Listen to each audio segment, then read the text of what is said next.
back into the Indian batting lineup today. The 16-year-old Sachin Tendulkar left out of the game against Australia on Saturday. Was left in the Indian innings. Hadley to Tendulkar. Beautifully driven. That's a magnificent shot. 4 runs.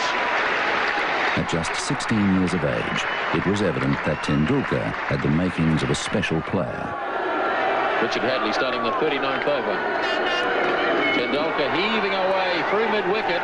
Great batsers chasing, but it's well struck. 4 runs. Sachin was known as a fine player from the time he was about 14. I think he played first-class cricket at about 15. So he was known around the traps in Bombay for a long, long while before he came through. And his maturity at that age was quite extraordinary. He was wonderfully talented, beautiful technique. I think perhaps he even had a better technique then than he does now. And he just could play every shot in the book. He used a bat which was about 3 pounds, had about 5 grips on it. And there's this tiny little fella picking up this hugely heavy bat and belting it around. He was a magnificent player even at that age, and everyone knew he was going to be a champion. All players go through that initial phase in your career where you're inexperienced, perhaps a little bit immature, don't perhaps quite understand the requirements of what's necessary to be a quality international player.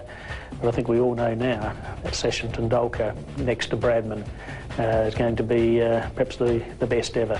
And he'll break all batting records as far as runs scored in Test cricket, runs scored in one-day cricket, Test hundreds, one-day hundreds,